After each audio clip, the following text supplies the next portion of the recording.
loving the difference between the artificial and the natural light. It really adds an aesthetic, you know?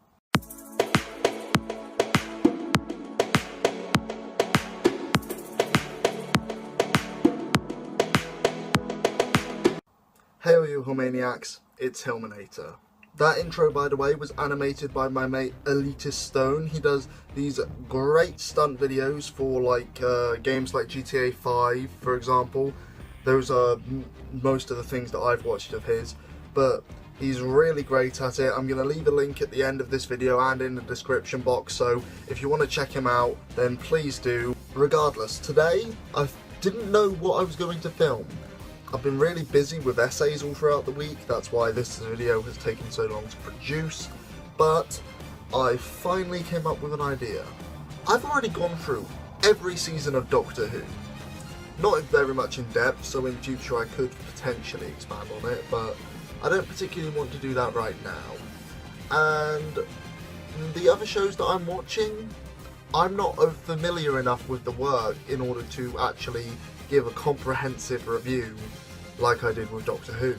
But there are a couple of shows that I know exceedingly well, to the point where I can quote them line for line. Doctor Who being the first one, of course. Merlin and Supernatural, for example, are both great shows that I watch all the time, and this one is one that I was brought up with. Now, I'm only going to review the first season today, but that's so that I can potentially get more into detail with it, cover each episode individually, and then give you an overview of that season. I may do later seasons in future, I'm not sure, but yeah, this is just an overview of Torchwood Series 1.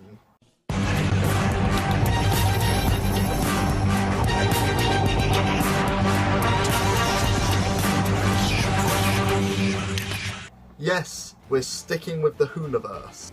You may have guessed that I probably like Torchwood given my affinity for all things Who, but this I was actually brought up with just as much as Who. I was watching this back in 2007.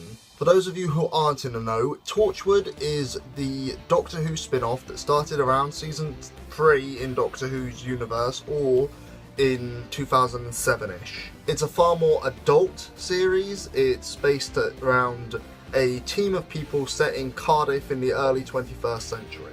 Doctor Who set up that there was this thing called the Rift in Cardiff, which is almost like a tear in time and space, so things will occasionally leak through, and it's this team's job to deal with that and sort it out. There's one thing which I'm going to get out of the way now, because otherwise it would just be me repeating myself every single episode of the show. John Barrowman as Captain Jack is blooming amazing. Seriously, Captain Jack Harkness is one of the best characters that Doctor Who has ever produced, and I am so glad that they brought him over to be the head guy in Torchwood. I mean, it makes perfect sense for his character, and it's the best sort of progression we could have possibly hoped for. Barrowman is insanely charming, and his character is just so easy to like. But moving on. Episode 1 of Torchwood Series 1 is entitled Everything Changes. It does a good job of introducing the team to everyone. We get to know the very basics of all of the characters. Owen's a player, Tosh is a nerd, Yanto likes coffee, Susie's a workaholic, Jack will literally sex anything, and Gwen gets inducted into Torchwood in this episode, and she's going to quickly become the heart of the team over the series. Episode 1 immediately out the gate takes off with the new dark tone that they set up for this show and runs with it. The very first scene is literally the Torchwood team arriving at a murder scene and bringing someone back from the dead for about 2 minutes, in which he proceeds to say how much he wants to talk to his mum before he dies again. Wow.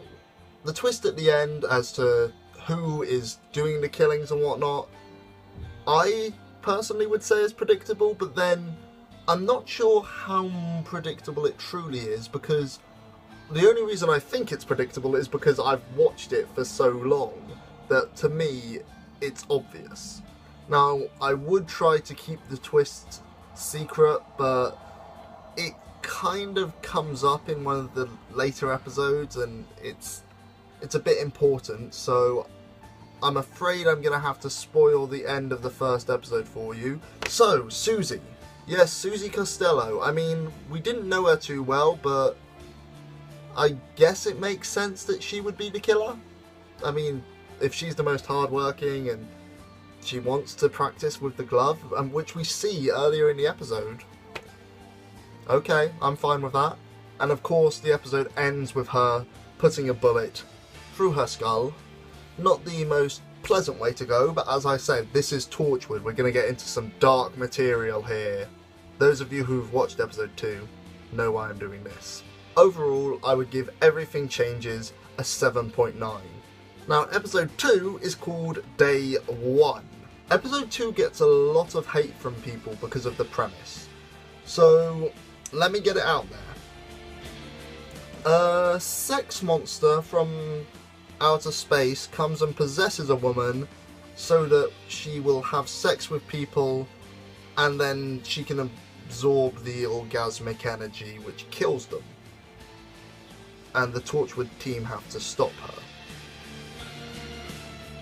Okay, I'll admit it's a stupid idea, and just because you have a license to go more adult doesn't mean you have to do the sex monster. Then again, this is a show from the UK about adult sci-fi.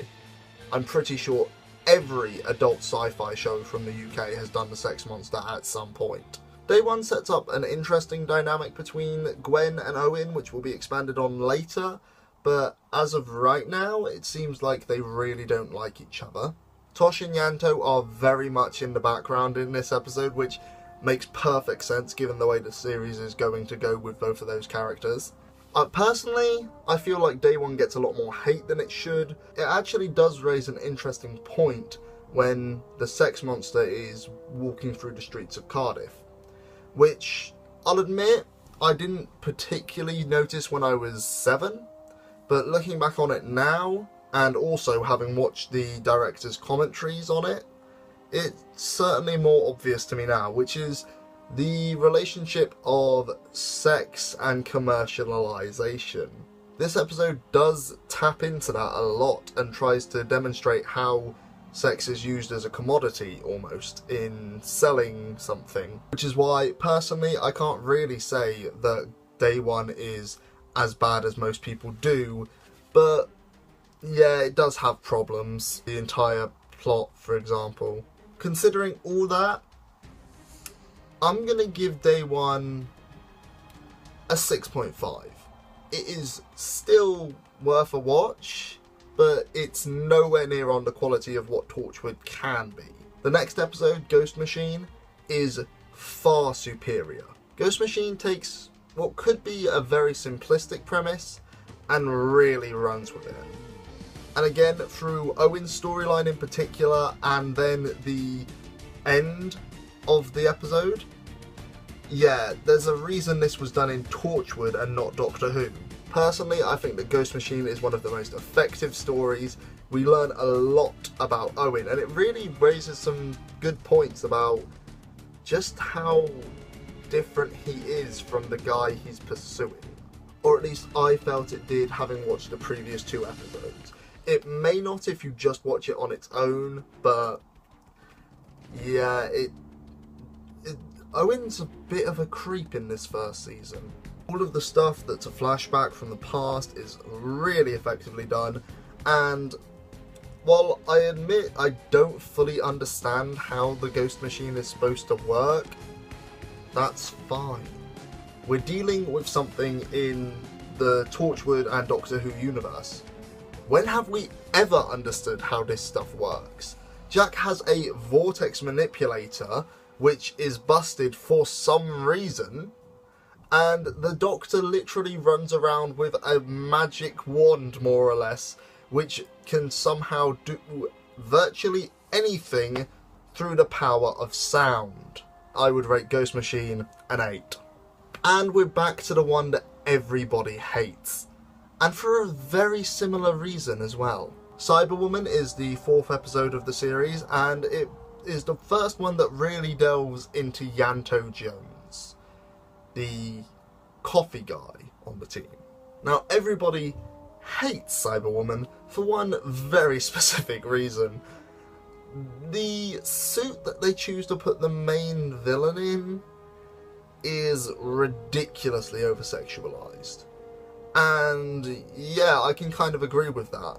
Personally, I would have played up a far more amount of the horror in the design so that it matched more with the tone of the writing and the way that this episode was filmed, but I still think that it kind of looks somewhat decent, I guess. The metal at least looks like metal in general, which was certainly something you could say for that era's Cybermen in the show Doctor Who, unlike now where they just look like plastic. Sorry, I'm complaining about a different show. So the team are trapped inside the base, and there is a half-converted Cyberman on the loose, or rather Cyberwoman, because this is Yanto's girlfriend from back when he worked with Torchwood London, who was partially converted in the Series 2 finale of Doctor Who.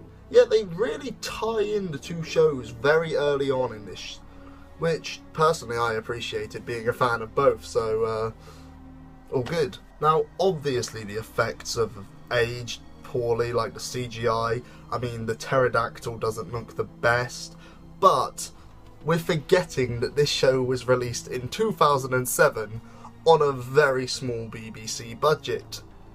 Of course it's not going to look good nowadays. It's more than a decade old. Heck, most movies from 2007, even if they had millions of pounds more as a budget, still look awful now.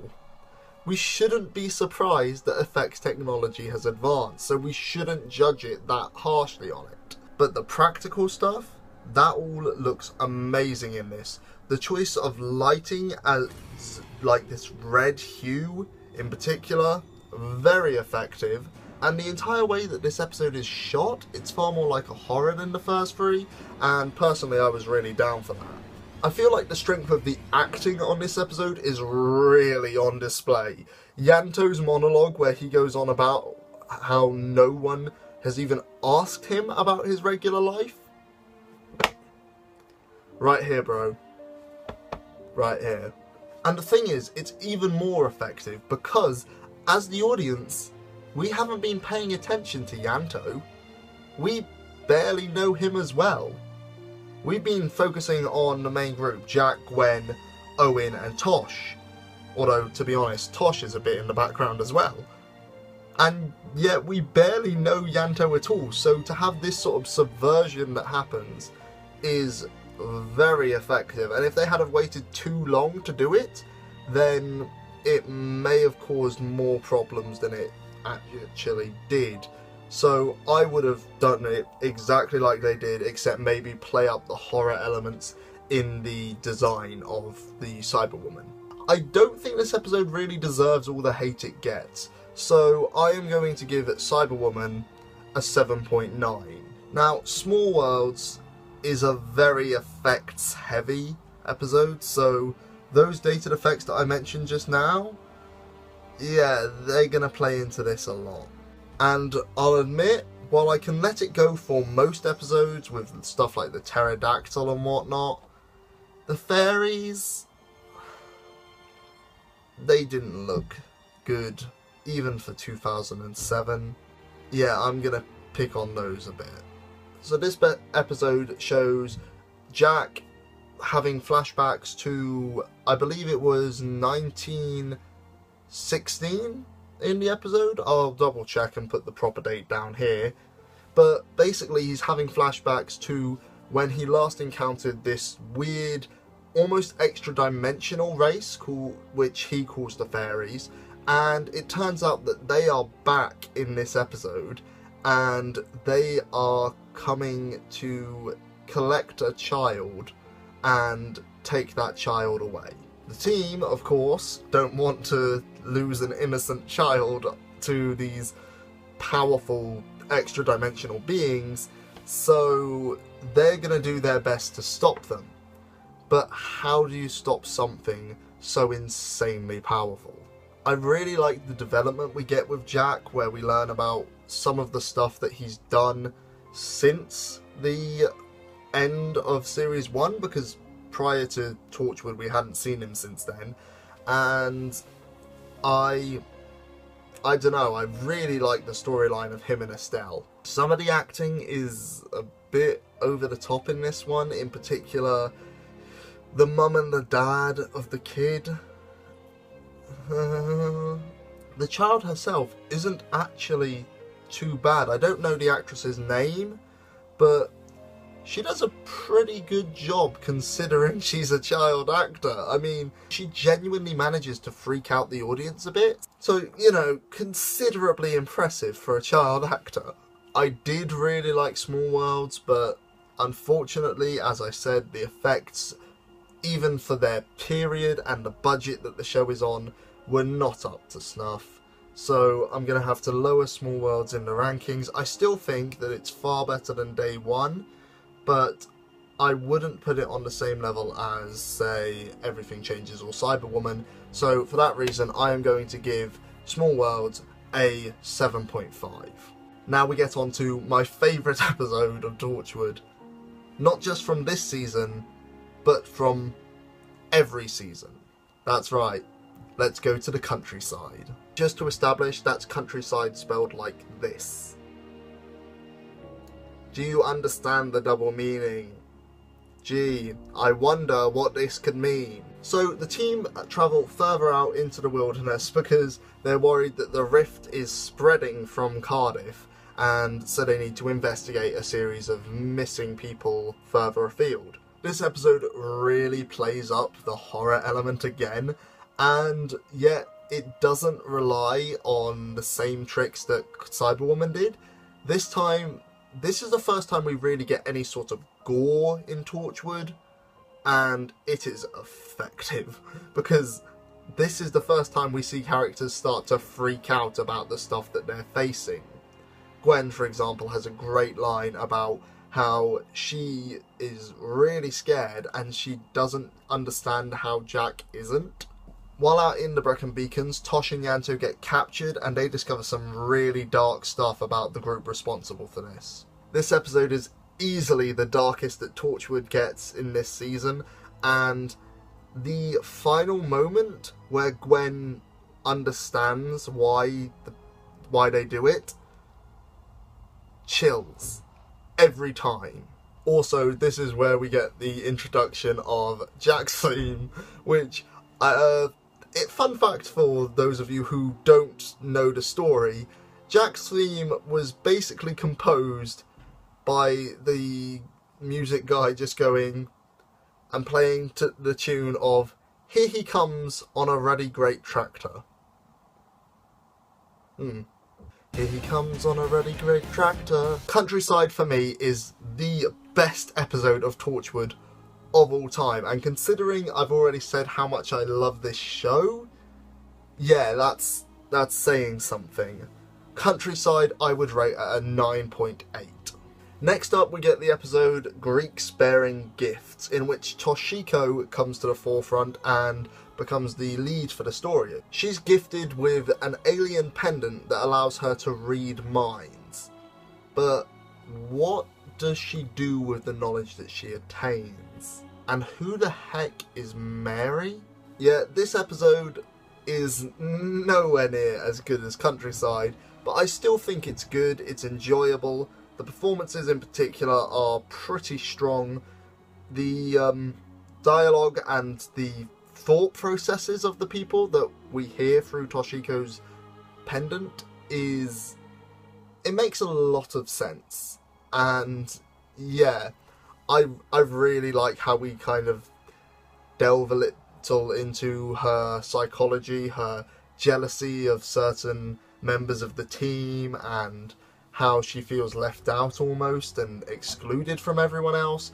Now, Toshiko was my favourite character as a kid because I always chose the nerd characters as a kid. Luke Smith, Toshiko Sato, Vlad from Young Dracula, Flash, So I was really pleased that we actually got to expand on Toshiko and learn more about her, because we did know the odd bit about her. Like, you can kind of tell that her feelings towards Owen are growing in the first couple of episodes, but you don't know that much. And this is the first episode where we actually get a bit of a delve into her psychology, which is really interesting. Plus, we learn a little bit more about Jack, and the way that Torchwood handles the information about Jack is absolutely stellar. Whenever you have a mystery character do what Torchwood does, every bit of information we learn about him is effectively us unlearning something about him. Hi, Future Josh from the Editing Bay here. Sorry, I kind of forgot to give this one a ranking, but Greeks Bearing Gifts is a good episode. It's a strong episode. Not as good as Countryside, but it was never going to live up to that for me. I feel like it's a little bit weaker than the initial story. Everything changes, so I'm going to give it a 7.6. So we're up to episode 8. They keep killing Susie.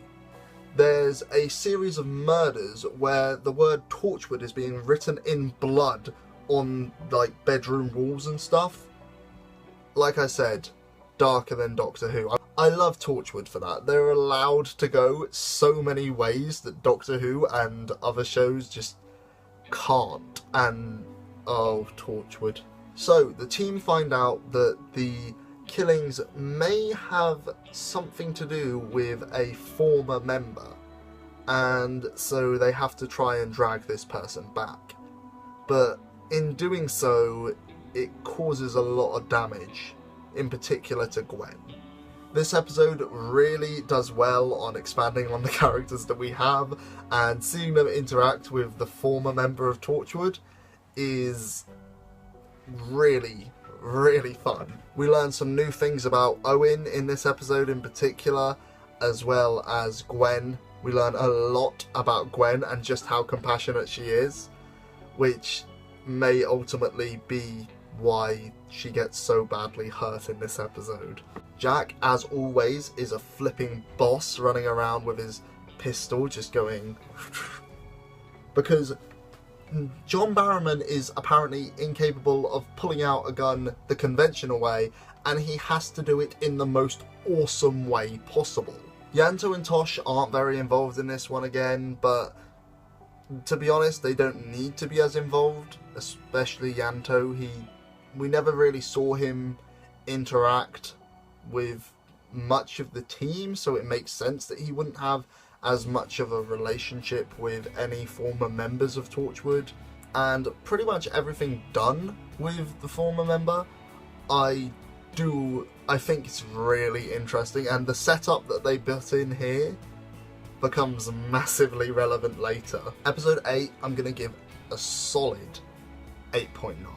Next up is Random Shoes. Now this episode is a bit odd in that it doesn't follow any of the main members of the team.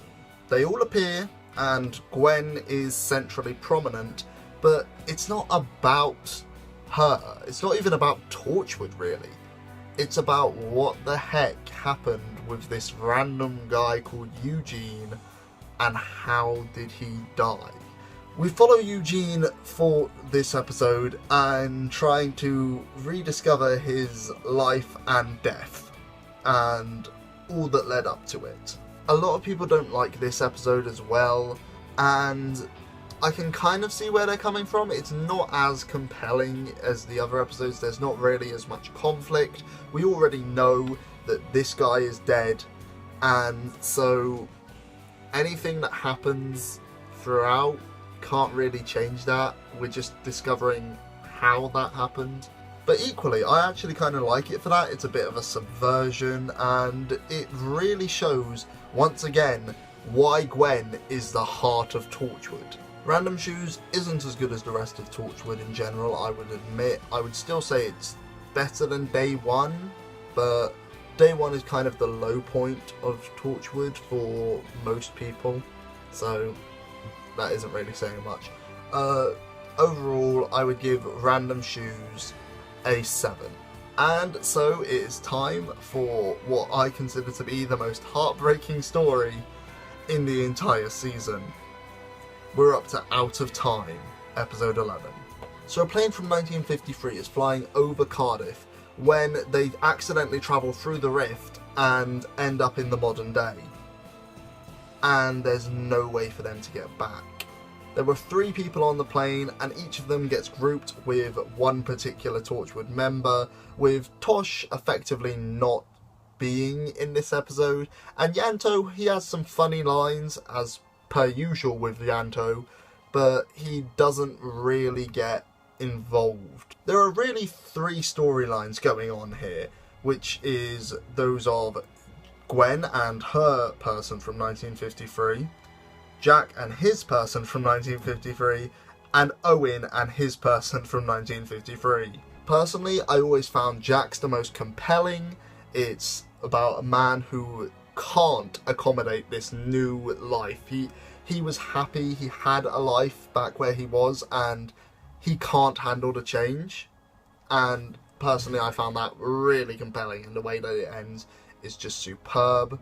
Gwen's story is all about change and how things may have been different back then, but now they have changed significantly, and yet young people like the person that she has are in a particularly unique situation where they can adapt and become used to anything new. Gwen's storyline ends in a much happier way than either of the other 2, but I still really like where it goes. Now, it's obvious that you're supposed to focus on Owen's storyline in this episode. Personally, like I said, I think that Jack's was the most compelling. But Owen is paired with this woman, and they kind of start this relationship, but we're not really sure how much Owen actually is just being Owen and being a bit of a womanizer, or how much he actually properly loves her until the end. And yeah, once again, emotionally devastating. Not as emotionally devastating as Jack's storyline, but still, Owen's storyline is really about trying to be better and always keeping on going even when things seem impossible. Those of you who have seen this episode may wonder how I interpreted it that way, but that's just how I understand each of their arcs. Hopefully you can understand where I'm coming from, at least. Out of Time is a superb episode, and I would give Out of Time a 9.2. It's one of the series' best stories, and it has the most direct results, almost. The things that it does to Owen in particular, but all of the characters, is quite interesting. Episode 11 is called Combat, and this is where we get the first story about the series' kind of, I guess, main monster, the one that they run into the most often, which is the Weevils. And they are being kidnapped by someone, and Torchwood needs to know why. So they send Owen in undercover to try and figure it out. This episode progresses beautifully from Out of Time. All of the characters are involved, but let's face it, this one is 100% an Owen story. And I realise I said he was a creep earlier, but Owen may just well be one of the most developed and interesting characters in the entire Doctor Who universe. Personally, I wouldn't be opposed to seeing him come back in some way, maybe through the use of time travel, because let's face it, you could do that if you wanted to, but they aren't going to because, yeah, Torchwood was very adult. I quite like Combat. I don't think it's quite at the level of Out of Time was, but it does have some interesting plot developments from it, and I don't know, I like the episode overall. It's just not as good as the previous one. I don't know how to summarise it other than that. I would give Combat an 8. Now, we've spent an entire season with him, but we really need to learn more about the character whose namesake is episode 12, Captain Jack Harkness. In this episode, both Jack and Toshiko get trapped back in time in 1940s Cardiff in a particular hall during a party of some sorts. And they have to try and figure out how to get back to modern day. Now, those of you who were wondering why they might be able to get back and the others from Out of Time couldn't, well, it's kind of expanded on in the finale, but basically what they do to get back breaks everything. So, Jack and Tosh are trapped back in time, and obviously there's the odd bit of racism directed towards Toshiko being Japanese during the Second World War, and Jack has to try and sort everything out. There's this interesting moment though, where Jack meets Captain Jack Harkness from 1940, and essentially Jack falls in love with Jack. Yeah, it's very confusing. This could only happen in this weird kind of timey-wimey thing, but I really like this story. Nowhere near as dark as the other ones, and yet it does still have that bit of a somber tone in that we know what will happen eventually. And it certainly has a mystery about Billis, but the annoying thing is that mystery doesn't get resolved in the show. It only gets resolved in the books. So unless you've also got the books, then you're going to get annoyed by that mystery after the season finale, because it just never comes up again. Yanto gets some really great development in this episode, actually. He becomes way more interesting, and so him and Owen have some of the most interesting scenes in this entire episode, maybe in this entire season, in the arguments that they have over using this big device. Overall, as I said, Captain Jack Harkness is one of my favourite episodes of this series. Now, it's not quite on the level of Countryside, because Countryside is amazing, but it is still a really, really well executed story, and so I am going to give episode 12, Captain Jack Harkness, a 9.2. And so we come to the end of days. This episode has a lot of build-up to get to the main villain in the finale, I guess. Billis is still there and poses somewhat of a threat, but he isn't nearly as intimidating as one would hope. And also, like I said, his storyline doesn't really get resolved until you read the books, which is annoying as anything, but regardless. Everything else about this episode is sublime. So essentially, the rift has cracked open, it's affecting the entire world, and you've got stuff pouring through. You've got UFOs over the Taj Mahal, you've got loads of Roman soldiers just randomly appearing and killing off like senior officers in the police. You've got the bubonic plague coming and infecting Cardiff. Yeah, this is a serious repercussion from that last episode, and it gets way worse by the end. Jack gets a particular interesting development, as does Owen. Owen and Yanto and Jack are kind of I would say they're the three most interesting characters in this series now, looking back on it. I still love Tosh, and Gwen is good, but this is the problem when you have a character that's the heart of the team. They're the least interesting almost every time. They are quintessentially designed to be the boring character, so we shouldn't really be surprised by that. Owen, Jack and Yanto are allowed grey areas, and so is Tosh, which is why they are much more interesting for me than Gwen. Gwen still has her grey areas, like everything she does with Owen, but she is far less compelling, and yet we don't have a problem relating to her, which is just a sign of really great writing. And the stuff that they do with her and her fiance Reese is... Now, Reese gets treated really badly throughout this first series. He's essentially the Mickey of the team. If you don't know what that means, I guess go back and watch my every season of Doctor Who review, where I essentially directly talk about how Rose treats Mickey horribly. Yeah, Reese gets treated really badly in this finale in particular, and I am glad that they decided to do what they did with Reese rather than their original plans, because for those of you who don't know, brief spoiler warning, skip to this point if you don't want it to be spoiled. Reese was originally set to die here. Yeah, they were going to axe Kai Owen's character off and have that be the emotional payoff for the first season.